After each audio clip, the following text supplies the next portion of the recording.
ကဲအားလုံးပဲမင်္ဂလာပါဆိုတော့ဆရာရဲ့ဗီဒီယိုတွေမတင်ပေးတာတော်တော်လေးကြားသွားပြီပေါ့နော်တော်တော်ကြားသွားပြီဖြစ်တဲ့ကြောင့်မလို့အခုဒီဗီဒီယိုမှာဆိုရင်တော့ဒီ grade 12အင်္ဂလိပ်စာကိုလေ့လာနေတဲ့အကြောင်းသားရင်းအနေနဲ့ပေါ့နော်ဘယ်အပိုင်းကိုကြည့်မယ်ဆိုလို့ရှိရင်အောင်မှတ်တွေရနိုင်လဲဆိုတာနဲ့ပတ်သက်ပြီးတော့မှပြောပြပြီးတော့ဖြစ်တဲ့ကြောင့်အစအဆုံးတေချာကြည့်သွားဖို့ပြောချင်တယ်ပေါ့နော်ဆိုတော့ဒီထဲမှာ technique တွေရောပါမှာဖြစ်တဲ့ကြောင့်မလို့ဘယ်ပိုင်းလေးတွေကိုဘယ်လိုကြည့်ရမယ်ဆိုတဲ့ဟာမျိုးလေးလည်းပါမှာဖြစ်တဲ့ကြောင့်မလို့ဗီဒီယိုကိုအစအဆုံးကြည့်လိုက်မယ်ဆိုလို့ရှိရင်တော့အချိုးကျေးဇူးဆောင်တွေကဖြစ်လာလိမ့်မယ်လို့ယုံကြည်ရပေါ့နော်ကဲဆရာပထမဦးဆုံးအောင်မရအောင်ဘယ်ပိုင်းကြည့်ရမလဲဆိုတဲ့အချိန်မှာပထမဆုံးဆရာတို့ initial work ပေါ့နော် initial work ကဆရာတို့ကဒီဦးစားပေးဆိုပြီးလို့ရှိရင်ဒါကြည့်ရမယ်ဟာတော့မဟုတ်ဘူးဒါပေမဲ့ initial work တွေကြည့်တဲ့အရာလေးတွေရှိတယ်ဆိုတော့အဲ့ဒါလေးတွေကဆရာတို့စကားလုံးအတွဲလေးပေါ့နော်စကားလုံးအတွဲလေးဆိုလို့ရှိရင်ဒါဆရာတို့စာပိုက်တွေထဲမှာပါတယ်စာပိုက်တွေမှာဆိုရင်ဒီ contaminated water တို့ greenhouse gases တို့ associated with တို့ hazardous effect တို့ kitchen gadgets တို့နောက်က renewable energy sleep deprivation infectious disease mistreated in preventative remedy စသဖြင့်အဲ့လိုမျိုးစကားလုံးအတွဲလေးတွေကိုကြည့်ထားမယ်ဆိုရင်အစီအပြေပေါ့နော်ဒါဆရာနမူနာ10လုံးကိုပဲပြောပြတာဒီစာပိုက်တွေထဲမှာအများကြီးရှိတယ်เนาะတခြားဒီလိုအတွဲလိုက်ကလေးတွေကြက်ထားမယ်ဆိုလို့ရှိရင်ပေါ့နော် initial word ဖြေနိုင်ဖို့အတွက်လွယ်ကူကူရလာနိုင်မယ့်ဟာလေးရှိတယ်ဆိုတော့အဲ့စကားလုံးအတွဲလေးတွေကြည့်ထားတဲ့နဲ့နောက်တစ်ခုကကြတော့ဒီ textbook ထဲမှာရှိတဲ့ bold letter တွေပေါ့နော်အဲ့ bold letter တွေကလည်းမေးတာဖြစ်ကြမလို့ဆရာတို့ bold letter ကြည့်ဆိုတော့ဒါလုံးဝမကြည့်နိုင်တဲ့သူတွေအတွက်ပြောတာလုံးဝမကြည့်နိုင်တဲ့သူတွေကအဲ့နှစ်ပိုင်းပဲကြည့်ရင်ရပြီဆိုတော့ textbook bold letter ရဲ့နောက်တစ်ခုကကြတော့ဆိုတော့ရှင်းတွဲပြီးတော့မှချက်ထားမယ်စကားလုံးလေးတွေနောက်တစ်ထပ်ကြည့်တဲ့သူတွေအနေနဲ့က O question လေးလားနော် O question လေးလားအဲ့လောက်ဆိုလို့ရှိရင်အဆင်ပြေပြီဒါ initial word ပေါ့နော်ဆိုတော့အဲ့ဒီမှာ၄လုံးလောက်မှတ်မယ်ဆိုရင်ဒါ okay သွားပြီနောက်တစ်ခုကဆရာတို့ multiple choice question ဆိုတော့ multiple choice question ဒီထဲမှာဆိုလို့ရှိရင်တော့ဒါ practice များများလုပ်တဲ့သူကတော့ပိုတာတယ်ပေါ့နော်များများလေ့ကျင့်ပေါ့ဆိုတော့ဘာတွေမေးတတ်လဲဆိုလို့ရှိရင်ဒီအပိုင်းတွေထဲမှာဆို name က phrasal verb တွေပေါ့နော်phrasal verb တွေမှာဆိုရင်ဆရာတို့ grade 10 grade 11 grade 12မှာရှိသမျှ phrasal verb တွေကိုပြန်စုမေးတာရှိတယ်နောက်က name ကကြတော့ဆရာတို့ဒီ grade 12မှာတင်ရတဲ့ color idiom တွေအကြောင်းပေါ့နော် color idiom တွေလည်းမေးတယ်နောက်က name 3ကကြတော့ဒီ grade 12ထဲမှာပဲရှိ adverbial phrase တွေမေးတယ်နောက်က model verb အကြောင်းတွေမေးတယ်ပေါ့နော် can လား should လား must လားအဲ့လိုမျိုးလည်းမေးတတ်တယ်နောက်က conditional type 1 type နော်အဲ့လိုပေါ့ဒီ type 1 type 2စသဖြင့်အဲ့လိုမျိုးတွေလည်းမေးတတ်တယ်နောက်က conjunction ဆိုလို့ရှိရင်တော့ဒါဆရာအတူပြောတာပေါ့နော်အရှိအနေနဲ့ပြောမယ်ဆိုရင် subordinated conjunction အဲ့လိုခေါင်းစဉ်လိုက်ကလေးခွဲပြောလေ့လာရမယ်နောက်တစ်ခါ relative pronouns တွေလေ့လာရမယ်နောက်က adjective တွေပေါ့နော်ဆို adjective ဆိုတာ singular adjective ကလေးကိုပြောချင်တာပေါ့နော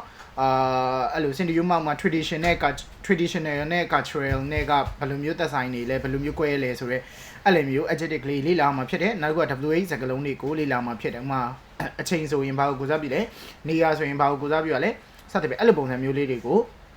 ုလေ့လာသွားမှာဖြစ်တယ်ဒါ multiple choice question မှာမေးထားရှိတဲ့ topic ကလေးတွေကိုပြောပြပြီးသွားဖြစ်တော့ဆရာတို့ multiple choice question မှာဆိုလို့ရှိရင်ဗထမရသိနေဆိုတာနောက်ဆုံးမှာပဲပြန်ပြောမယ်ကဲနောက်ကပူဝင်ပေါ့နော်ကြပြလေးပေါ့ဒီကြပြလေးပုတ်ကကြတော့ဒါចောင်းသားတွေအပိုင်ပေးထားတဲ့၅မှတ်ပေါ့နော်ဒီ၄ပုတ်ကိုဒီထောင်းထောင်းပြရပြီးအစားအဆုံးတစ်လုံးမှာပဲနေရတဲ့ចောင်းသားတွေအနေနဲ့ကဆရာတို့၅မှတ်ကွက်တီရတယ်အဲ့ဒါကြောင့်မလို့အစားအဆုံးပဲနိုင်ကြည့်ထားမယ်ကြပြတွေ၄ပုတ်ဖြစ်နော် the library ရဲ့ the quiet light ရဲ့ the road not taken ရဲ့ windy night ရဲ့ဆိုပြီးတော့အဲ့၄ပုတ်က၅မှတ်ပြီးမှပဲဖြစ်ပါတယ်ကဲနောက်တစ်ခုဆရာတို့ဆက်သွားမှဒီ grammar ရောက်လာပြီပေါ့နော်ဆိုတော့ grammar တွေမှာကြတော့ဒီပြန်ပြီးတော့စုလိုက်တဲ့အချိန်မှာ grammar က G10 G11 G12 ဆိုပြီးတော့ပါသမျှ grammar တွေအကုန်လုံးမေးတယ်ဆိုပေမဲ့နော်ဒီဆရာအနေနဲ့ဒါကြည့်တဲ့ခေါင်းစဉ်လေးတွေကိုပြပြပေါ့နော်ဒါပေမဲ့တခြားဟာတွေလည်းကြည့်ထားမယ်ဆိုရင်တော့အဆင်ပြေတယ်ဆိုအဲ့ဒီမှာ direct indirect တွေ adverb တွေကတော့နှစ်တိုင်းမေးတယ်နောက်ကနောက်စဉ် position နောက် conditional တွေမေးတယ် relative pronouns မေးတယ် essay အတူကမေးပြီးမှရှားတယ် parallel pressure မေးတယ်အဲ့ဒီ awas လည်းမေးတတ်တယ်နောက်တစ်ခုကကျ not only but also ကចောင်းသားတွေကိုအမှတ်ဒီအလကားပေးခြင်းတယ်ဆိုရင်ပေါ့အဲ့လိုမျိုးလေးမေးတတ်တယ်နောက်က subordinated conjunction နဲ့တခြားတော့ grammar တွေကြည့်ပေါ့နော်ဆရာနမူနာ10မျိုးပဲပြောပြထားတာ direct indirect adverb ကတော့မဖြစ်မနေကြည့်ရမယ်နောက်စဉ် position condition နဲ့ relative pronouns အဲ့ဒီအပေါ်၅ခုကိုတော့မပါမဖြစ်ပါအောင်ကြည့်ဒီအောက်ကဟာတွေကအဆင်ပြေလို့ကြည့်ပေါ့နော်အဲ့လိုပုံစံမျိုးနဲ့ဆိုတာ grammar အပိုင်းပေါ့နော် grammar တွေလည်းအဲ့လိုကိုယ့်ရဲ့ title လေးစုထားပေါ့ဒီမှာဆိုရင်ဆရာပြောတာ initial word ဆိုရင်အဲ့ initial word လို့ခေါင်းစဉ်တက်လို့ရှိရင်သူနဲ့ပတ်သက်တဲ့စကားလုံးတွေစုရေးနောက်ကဒီ multiple choice question ဆိုလဲ multiple choice address ဆိုရင်ဒီခေါင်းစဉ်အတွက်ဆိုဒါရီလေးလာဆိုပြီးအဲ့လိုမျိုးကြီးစောက်အစ်စ်တော့ထဲမှာအဲ့လိုချရေးပြီးလို့ရှိရင်အဲ့လို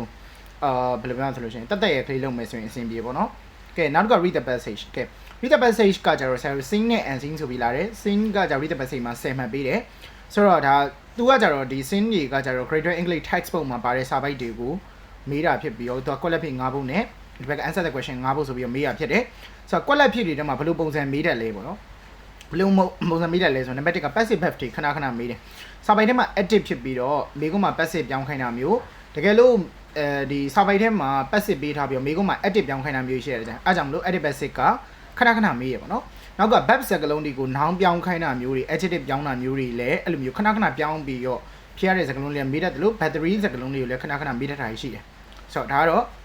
ဒီဖြည့်စုံနည်းပေါ့နော်ကိုဘလောက်ကြွဖြည့်နိုင်လဲပေါ့နော်ဘလောက်လေ့လာထားတယ်လဲ word form တွေဘလောက်ကျွမ်းတယ်လဲဆိုတာမျိုးကိုစစ်တာပေါ့နော်ဒါပေမဲ့ကိုကဒီဖြည့်လိုက်တဲ့ form ကမှားသွားပြီပေါ့ဥပမာ तू ကကြတော့ adjective ကိုမေးတာဒါပေမဲ့ကိုက bad ကြီးကိုရေးလိုက်တယ်ဆိုလို့ရှိရင်တော့မှဖောင်မှားတဲ့အတွက်ကြောင့် तू အမှတ်ဝက်တော့ရတယ်အဲ့တခုတော့ရှိရပါနော်ကဲပြီးနောက်က read the basic unseen ပေါ့နော်ဆိုတော့ unseen မှာကျတော့ तू ကပြင်ပအကြောင်းအရာတွေကိုမေးခွန်းနဲ့ထည့်ထားဖြစ်ပြီးတော့ဒီ sentence မှာစကားလုံးတွဲပေးရတာရှိရပါနော်စပြိုင်နာက तू ကစာပိုက်ထဲမှာဆိုရင် तू က bold letter ဘယ်နှလုံးပေးထားဆို6လုံးပေးထားတယ်အဲ့6လုံးတွေက9လုံးကအဖြစ်အဲ့9လုံးဖြေကဘယ်9လုံးနဲ့တောက်တယ်မှာလဲဆိုရင်အဲ့မေးခွန်းရဲ့အောက်မှာရှိနေတဲ့ပထမဆုံး9ပုတ် similar meaning နဲ့တွားပြီးတော့ဘယ်စာကြောင်းနဲ့ကိုက်ညီလဲဆိုတော့တွားပြီးရွှေ့ပြရမှာဖြစ်တယ်ဆိုတော့အဲ့မှာဘာတွေမေးတတ်လဲဆိုရင် noun တစ်ခုကိန်းမေးတတ်တယ် noun အများကိန်းမေးတတ်တယ်အင်္ဂလိပ်လိုပြောမယ်ဆိုရင်တော့ singular noun မေးတယ် plural noun မေးတတ်တယ် adjective ပေးတယ် verb ပေးတယ် adverb ပေးတယ်အဲ့စကားလုံးတွေကိုနော်မျှတအောင်မေးတာမျိုးရှိပါတော့ဆိုတော့ဒါကလည်းဘယ်စကားလုံးခွဲတတ်တယ်ဘယ်လိုခွဲရမယ်ဆိုရဲခွဲပုံခွဲနည်းလေးတွေအဲ့လိုမျိုးနားလည်ထားတဲ့သူတွေကကြတော့ဒီ9ခုကလည်း AC ပေါ့နော်ရနိုင်တဲ့9မှတ်ပဲဖြစ်တယ်ပေါ့နော်ဆိုတော့ answer the question ကထုံးစံမယ် answer the question မှာဆိုရင်တော့ဆရာတို့ဒီ read the basic answer မှာဆိုလို့ရှိရင်တော့သူက answer the question မှာတစ်ပုဒ်ကို2မှန်နှုန်းနဲ့ပေးရဖြစ်ကြောင်းမလို့မေးခွန်းတွေက2ဆင့်လာတတ်တယ်ပေါ့နော်ဥပမာဗေဒကိုကြိုက်လဲအဲ့ဒီကဘာကြောင့်ဗေဒကိုကြိုက်တာလဲစသဖြင့်အဲ့လိုမျိုးပေါ့နော်အမျိုးအစားဘယ်နှမျိုးရှိလဲအဲ့အမျိုးအစားတွေမှာဘယ်အမျိုးအစားကအကောင်းဆုံးလဲအဲ့လိုမျိုးမေးရပေါ့သူကမေးခွန်းကို2ဆင့်နေမေးတာကို read the basic answer မှာတွေ့ရပါလိမ့်မယ်ကဲပြီးရင် dialogue ဆိုတော့ dialogue ကကြတော့ဆရာတို့ grade 10 grade 11 grade 12မှာပါဝင်နေတဲ့ဒီ listening secret တွေအပြင်စာပိုက်ထဲမှာရှိတဲ့စာပိုက်ကလေးတွေပေါ့နော်စာအုပ်ထဲမှာရှိတဲ့စာပိုက်ကလေးတွေကိုအခြေခံပြီးတော့မေးမြန်းတာဖြစ်တယ်သူကအပေါ်ကအဆက်ရှိရပေါ့နော်သူကဒီအကြောင်းအရာတစ်ခုတည်းကိုပဲလူ2ယောက်ပေါ့နော် speaker 2ယောက်သို့မဟုတ် speaker 3ယောက်ပြောမယ်စကားပြောသူ2ယောက်သို့မဟုတ်စကားပြော3ယောက်ပြောပြီးတော့အဲ့ထဲမှာ box ထဲမှာအဖြေကရွေးတရား6ခုပေးထားတယ်အဲ့အောက်မှာအဖြေ5ခုကိုရွေးပြီးတော့မှမှန်အောင်ဖြည့်ပေးရမယ်ပုံစံဖြစ်တယ်နောက်တစ်ခုက A chain တွေကကြတော့ဆရာတို့အခုနောက်ပိုင်းကြားထားတာတော့ grade 6ကနေ grade 9 ထိအခြေခံပြီးတော့မေးမယ်လို့ကြားထားရတယ်ဆိုရင်တစ်ခါကြအပြင်ဘက်ကလာတယ်ဆိုရင်လည်းဖြေတတ်ရမယ်ပေါ့နော်ဆိုတော့ तू ကကြတော့အကြောင်းအရာကကြတော့အပေါ်က dialogue လိုမျိုးအကြောင်းအရာတစ်ခုတည်းလာတာမဟုတ်ဘဲနဲ့ဒီအကြောင်းအရာ5မျိုးကိုရောထားတာအကြောင်းအရာ5မျိုးကိုဥပမာဈေးမှာပြောတဲ့အကြောင်းအရာဆေးရုံမှာပြောတဲ့အကြောင်းအရာအိမ်မှာပြောတဲ့အကြောင်းအရာညအိတ်ခါနီပြောတဲ့အကြောင်းအရာထမင်းစားတဲ့အချိန်ပြောတဲ့အကြောင်းအရာစသဖြင့်အဲ့လိုမျိုးမတူညီတဲ့အကြောင်းအရာ5မျိုးပေးထားတာဖြစ်တယ်အဲ့ဆိုအဲ့ဒီအပေါ်က box ထဲမှာကျတော့ तू ကအဖြေမှန်ကကြ6မျိုးပေးထားတယ်အဲ့6မျိုးနဲ့6မျိုးနဲ့အောက်ကအကြောင်းအရာနဲ့ကိုက်ညီတဲ့ဟာကိုရွေးပြီးတော့မှဖြေရမယ်ဆိုလို့ရှိရင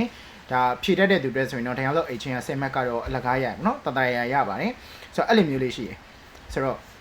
အဲ့မှာအမဇီယာပြောတဲ့အချိန်မှာဆိုရင်ဆရာက integer word က10ပုတ်ပေးတယ်10မှတ်ထဲက4မှတ်လောက်ရတဲ့နဲ့ multiple choice မှာ10မှတ်ထဲက9မှတ်ရမယ် UN က9မှတ်ထဲက4မှတ်ရရပဲထား grammar မှာလည်း10မှတ်ထဲက6မှတ် read the basic sing မှာ10မှတ်ထဲက9မှတ် read the basic and sing မှာ15မှတ်ထဲက10မှတ် dialogue 9မှတ်မှာ4မှတ် a chain 9မှတ်မှာ4မှတ်လောက်ရတယ်ဆိုလို့ရှိရင်တော့ဒါចောင်းသားတွေအနေနဲ့ပေါ့နော်ဒီ final စာမိုးပွဲမှာအမှတ်အဆင့်ပြည့်နဲ့အောင်မြင်နိုင်မှာပဲဖြစ်တယ်ပေါ့နော်ဆိုတော့အဲ့ဒီမှာဒီဆရာတို့ဒီ35အပေါ်လောက်ပေါ့နော်37 38လောက်ရထားမယ်ဆိုလို့ရှိရင်လည်းចောင်းသားတွေအတွက်အဆင့်ပြေနိုင်တာဖြစ်တဲ့ကြောင့်မလို့ကိုကဘယ်လိုလေ့လာလဲဆိုတဲ့အပေါ်မှာမူတည်ပေါ့နော်အဓိကတော့ကိုရဲ့ဒီဘယ်လိုဆိုလို့ရှိရင်လေ့ကျင့်တဲ့ပုံစံတွေနောက်တစ်ခုကအခြေခံသိထားမယ်အကြောင်းအရာတွေပြောချင်တာဒီကိုရဲ့ basics ကိုရဲ့အခြေခံဘယ်လိုသိထားရမလဲဆိုတဲ့အခြေခံအသိရဲ့ဖြည့်ဆိုနည်းရဲ့လေ့ကျင့်မှုပဲအဲ့လိုပေါင်းဆက်လိုက်တယ်ဆိုလို့ရှိရင် English ကကောင်းမွန်ဖြေနိုင်တယ်ပေါ့နော်ဆိုတော့ဒါကဆရာတို့ writing ဘိုင်းတွေဘာတွေညာတွေမပါဘူးပေါ့နော်ဒီရှေ့မှာရှိတဲ့ objective အပိုင်းလေးတွေကိုဒီလိုပြောသွားပါတော့ objective အပိုင်းလေးတွေမှာဒီပုံစံလေးတွေမှာဒလောက်ကလေးတော့ရနေတယ်ဆိုလို့ရှိရင်တော့ဒါဆရာတို့အောင်မက်ကတော့အဆင်ပြေနဲ့ရရှိလာနိုင်မှာဖြစ်ပါတယ်ဆိုတော့ဒီဗီဒီယိုကိုကြည့်ပြီးတော့လေ့လာရမယ့်ပုံစံမျိုးလေးတွေသိသွားမယ်လို့ယုံကြည်ပါတယ်ဆိုတော့တခြားတော့ပုံစံတွေနဲ့မတူဘဲနဲ့မတူဘယ်လိုဆိုတော့မတူအောင်လို့တော့ပြောပေးထားရပါတော့ဆိုတော့ဒီနည်းနည်းပို့ပြီးမှKC တွင်းကြပါတော့အဲ့လောက်ကလေးတော့ပြောပေးလိုက်တယ်ပေါ့နော်ဥပမာထားပါတော့ဒီကနေဒီမှတ်ရရဆိုပြောရင်ဒီယောက်ကဇာတ်လေးကိုပဲပြောလိုက်တယ်ဆိုရင်ရတယ်ဒါပေမဲ့ចောင်းသားအနေနဲ့အားလုံးတည်တည်ချာချာစနစ်တကျလေ့လာလို့ရအောင်လို့အစားဆုံးပြပြပေးသွားပြီဖြစ်ပါတယ်ဆိုတော့ဗီဒီယိုကိုအစားဆုံးကြည့်ပြတော့ အားလုံးကျေးဇူးတင်ပါတယ်ဆိုတော့ TikTok မှာကြည့်နေသူတွေဆိုလို့ရှိရင်လည်းဆရာရဲ့ account ကို follow ပေးခဲ့အောင်ပေါ့နော်ပြီးရင်နောက်က YouTube ကနေကြည့်ရတဲ့သူတွေအနေနဲ့လည်း like and subscribe လေးလုပ်ပြီးတော့မှနောက်ထပ်တင်ပေးမယ့်ဗီဒီယိုတွေကိုဆက်ပြီးတော့မှစောင့်မျှော်ပေးနိုင်ပါတယ်ဆိုတော့ဗီဒီယိုကိုအစားဆုံးကြည့်ပြီးတဲ့အားလုံးကျေးဇူးတင်ပါတယ်နောက်ထပ်ဗီဒီယိုလေးတွေမှာပြန်ပြီးတော့မှတွေ့ကြပါမယ်